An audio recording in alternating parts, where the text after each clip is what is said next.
Guten Tag, everybody. Wie geht's? This is Dieter.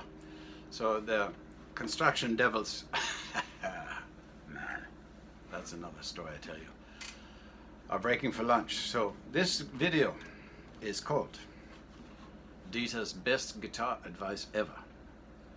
And this is building on my years of experience, and I hope this helps you. So, I'm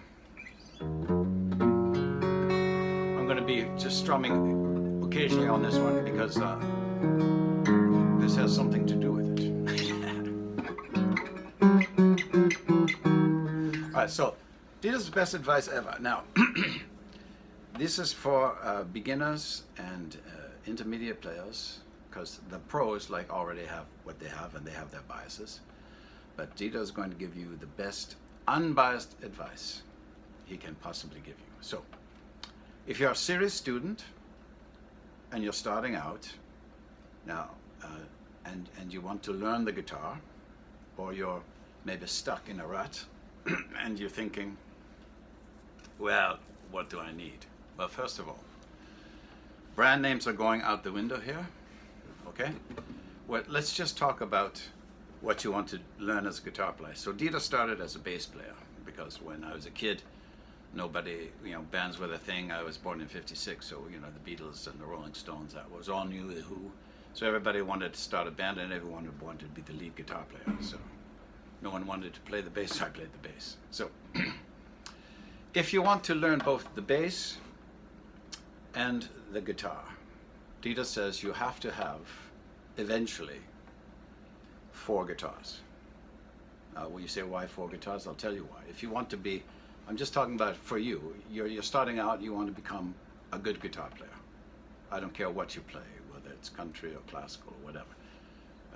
If you want to be a good all-around guitar player, this is what I'm talking about. 4 guitars. 4. A bass, if you want to play the bass. So if you don't want to play the bass, you only need 3. Okay? Neat, right? You need a classical, a 12-fret classical, a 12-fret steel string, and an electric guitar. That's what you need. And I'll tell you why. Now, if you're only going to have one guitar, I strongly suggest you get a nylon string classical guitar, because you can learn anything on that. I've shown you before. You can learn anything on that, and you can play anything with it, and it will give you your best tone. There's a reason the classical shape hasn't changed in over 100 years, because it's as close to perfect as you can get. And this is no bullshit, and if you disagree with me, just quite frankly, you're wrong, okay? Now the reason I'm showing you now a 12-fret steel string guitar is because it's basically the same shape as the classical guitar. People go, oh, poo-poo, you have to have 14 frets if you play higher. But that's for no more advanced player. You can play pretty much anything, I guarantee you, if you're a beginner to an intermediate to even an advanced player. Pretty much everything. 99% of what you will ever play or want to play, you can play on a 12-fret guitar. Now the reason you want a 12-fret guitar is because of the body shape. If you look at 12-fret steel string, this is almost a classical guitar shape. Now this is parlor guitar, parlor sized. The best sounding guitar I've ever heard in my life. I will use the name here because it's true. I've heard 2 of them, and they are the 2 of the best sounding guitars I've ever heard in my life. Are an HG 56 by Boucher. It is a 12-fret, slightly bigger body than this. They call it a triple O.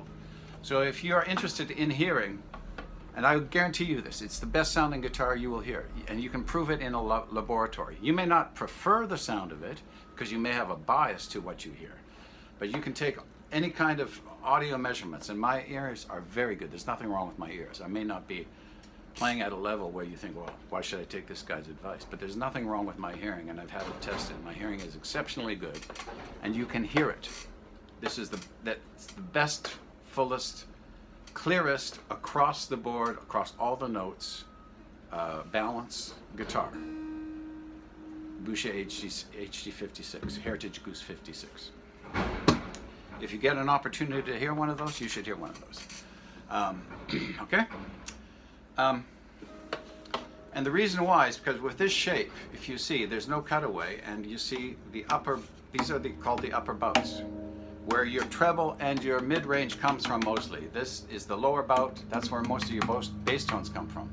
When you have a complete, I call it the figure 8 guitar, whether it's classical or steel string, it gives you your most balanced range of sounds for any kind of music you're playing. And it's just the truth. And if you think I'm wrong, sorry, you're wrong. It's that simple, okay? So that's why you get one of these, okay?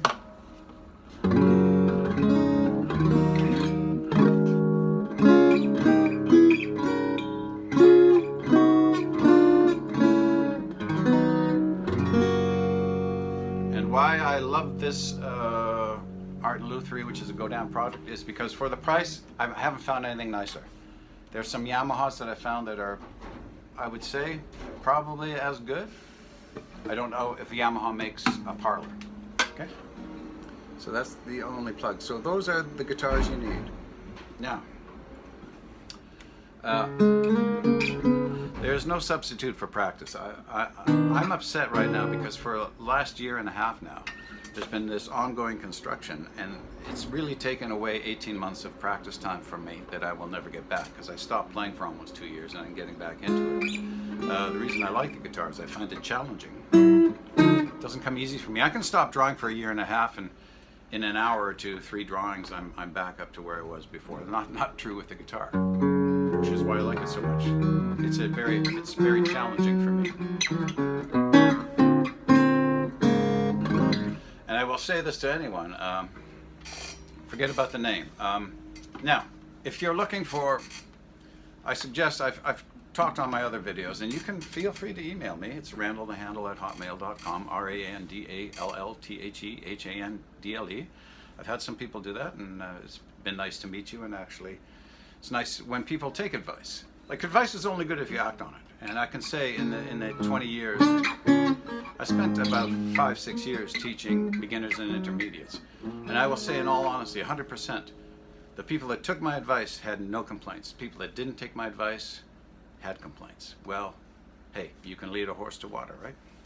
So, the reason I think my advice is good is because I've taken luthier courses. I know how to build guitars. I've built a guitar. I know a lot about wood. I know a lot about construction. And I know a lot about materials. So let's get to names and name brands and why I say they're poo-poo. Now, I will not say anything bad about Boucher because I know how the company is run. I know that they only make about 100, 150 guitars a year. There's only, I think, 5 to 8 people that work there. And they don't let anything slip by. Now, if you know that the company that built your guitar has done that, that's great. You know, you can back it up. But for example, my Boucher Dreadnought, which I think is one of the 5 or 6 best guitars I've ever heard. I'm not saying I play it better than, but you bring 5 really great players here, and they will love that guitar, I guarantee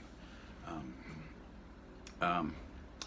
Was built in 2013, so it's 9 years old now. It's aging nicely. I didn't get the age top, but it's starting to age nicely. But I don't know who built it, but it was probably 2 or 3 guys at Boucher at that time. So, so if you were to say, oh, it has to be a Taylor, it has to be a Boucher or a Bourgeois or a Collings or whatever, does it? Or a Martin, does it? Do you know who built your Martin guitar? My 45-year-old Norman, it was built in '76. I don't know who built it, but whoever did a very good job. And I don't know who built my Breedlove Oregon in 2017. But whoever built it, the 2 or 3 guys that probably worked on it, did an excellent job. Are they still at Breedlove? I don't know. So this is why you have to take everything with a grain of salt, you know, and play the guitars. And if you don't know that much about guitars, look at some videos that actually give you information, like hopefully mine do, or someone else, and find a teacher, someone that isn't trying to sell you something that you can go with and pick out a guitar. Example, I have a friend whose son is in his early 20s, becoming quite a good guitar player. So he wanted a good electric. So I found him a Godin at a pawn shop for $280 electric. Now, they don't make that guitar anymore, but back in the day it was $1,200. And I checked it out, and listen, so it's got a few scratches on it. Scratch isn't going to affect the tone, okay, of your guitar. If you think it does, like, seriously, go see a psychiatrist or psychologist. There's no substitute for practice. So what I'm getting at is, you might think, well, okay, so I guarantee you can find a good, decent classical guitar somewhere, because people buy them and then they give up, probably for half of its original cost somewhere. And check out pawn shops, a good place to start. And if you don't know about the guitar, take someone who does. I actually enjoy going out with people, helping them pick out guitars, and I'm willing to do it. Anyone in the Hamilton area, you contact me and I'd be happy to spend some time and pick one out for you. Now, this thing I got for $400, okay? And I've said on some of my other videos, plugged in, it sounds great. I wouldn't be ashamed to pull this out and play it anywhere. Scrape the neck off. I've told you about it before. Put $200 tuners, put a $200 pickup in it, armrest on it. Like, you have to pry this out of my dead hands to get it away from me, It's a gem. My bass guitar, I got a $400 bass. Okay, why would I buy $400? The pickups were crap. When you buy a cheap electric, that's where they cut the corners as nylon electronics. So I bought a $400 bass, but knowing the construction of the guitar, I knew it was really well built. I knew the quality of the actual body. So I took out the $80 pickup and put in $280 pickups. And I wind up with a bass that plays and sounds as good as guitars that cost 3 to 5 times as much. A lot of these guys that have these really fancy guitars are just collectors. For example, this guy, and I'm not denigrating him, he has the same name as me. I call myself Randy, right? There's a guy here, and he's not a good player at all, but he has a lot of money. And he just recently, I went in and I saw, wow, he's got a Boucher HD56. It's at the Acoustic Room on Lock Street here in Hamilton for $41.99. Now that's almost $6,000 guitar new, and I guarantee you he's never played it. It's never strummed. It's perfect. So anyone who wants probably the best sounding guitar in the world, if you have $4,400, $4,200, go to 200 Lock Street right now. It's there. HD56, same body shape as this, only a little bigger. Interesting. I was there yesterday. I saw it. There's a really good player, and he was buying a Boucher, but he bought a bourbon burst one. Now maybe he wanted it at the 14th fret, and I just jokingly said, well, he asked the owner there if he could play the Bouchers, because they're on the far side of the wall, and please ask, right? Because they're $6,000 guitars. So he said, can I play him? And he didn't play the best one, in my opinion, there. I said, you missed the best one. Now, he kind of gave me this, like, who are you? I mean, I don't care, but, listen, everybody has a bias, and I can tell you this because, in all honesty, I've looked at a lot of guitars, played a lot of guitars, and I've seen good players play guitars. And every good player I've seen play a guitar who has played an HD56 has told me, in all honesty, it's the best sounding guitar they've ever played. And the only reason they haven't bought one is because it's on the 12 frets. And sometimes they say, well, I want to play higher, or I want a cutaway. But they have all honestly agreed with me that it sounds better. And any luthier who is honest will tell you exactly the same thing. Nothing sounds better than a full body 12 fret guitar for an acoustic. It's a fact. They've tested it in acoustic chambers and blind hearing tests with good musicians with their eyes closed. They all pick a 12 fret non-cutaway guitar. It's a fact, okay? So getting back to the other thing, this is why This is why if I go through website's at a Martin website. I just laugh because you have these guys, okay, and I get it. You spend $3,000, $5,000 on a guitar. You want it to sound good. And let's be honest, you feel embarrassed if you go, well, fuck, I got ripped off here. You're not going to admit it, okay? But when I see guys, and I don't comment on something I haven't heard. You don't hear me commenting on Bourgeois because I've never played one. You hear me commenting on Collins because I've played one. Martins, I've played them. I only comment on things I've played. And the 5 or 6 best sounding guitars in my experience that I've ever heard and played, 3 have been Bouchers. I have one. 2 were HC56s. I heard J.P. Cormier play one, and he even admitted that it was the best sounding guitar. My Boucher Dreadnought, my 45-year-old Norman, and Michel Pellegrin, which was a $14,000 guitar. Those are the 5 or 6 best sounding guitars, steel string guitars I've ever heard. And for nylon classicals, the best classical I've ever heard was a Jaime Julia Alhambra. So there you go. So best advice I said possibly get is don't care about the name, and if you don't know what you're looking for, get someone who does, and hopefully someone who is unbiased. Do the blind study. But if you're serious, there's no substitute for practice, practice, practice. Intelligent practice, I talk about.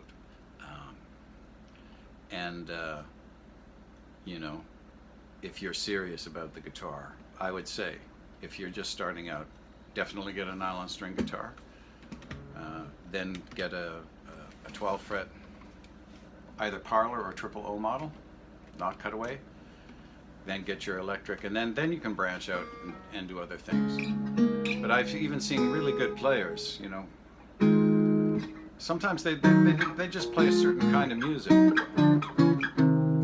and they have like their biases too. I don't really think I'm biased.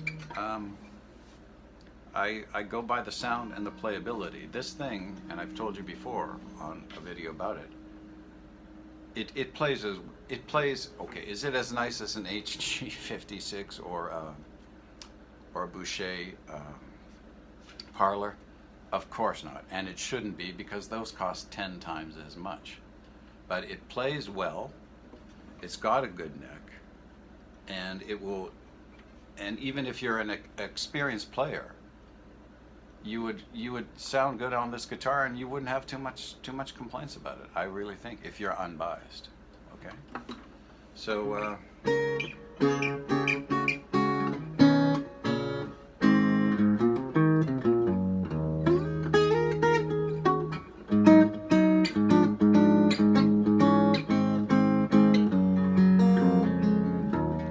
You can take one of your favorite guitars, fingerstyle guitars, have him play this guitar, put a blindfold on you, and you might think he's playing something that costs $4 or $5 grand or $6 grand, not $400 with another $200 on tuners and a $200 pickup kit. So for $800, oh, $860, well, $900 with my bridge pins. For $900, I got a gem here. I'm just saying. And hopefully that helps. And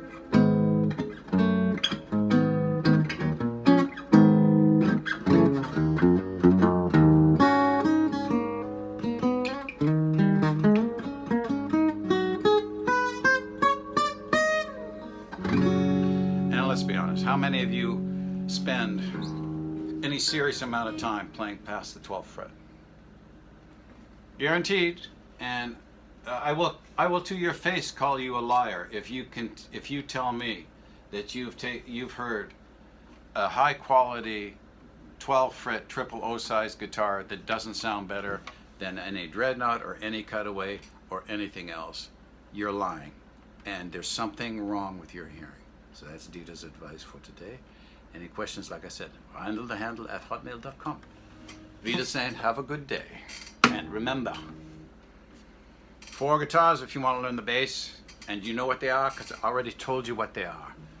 And fuck the name. Take the name and scratch it off. It means nothing unless it's backed up by the name, the people behind the name. And they change. They change.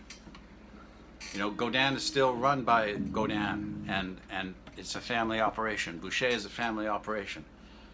Those guys, they have less change than a big factory. You can't tell me who made your Martin. You can't. I guarantee you can't. Unless you know somebody in the custom shop, okay? So, whatever. Or your tailor, okay? Or your breedlove. Who made them? You don't know. Do you? You don't. Wiedersehen.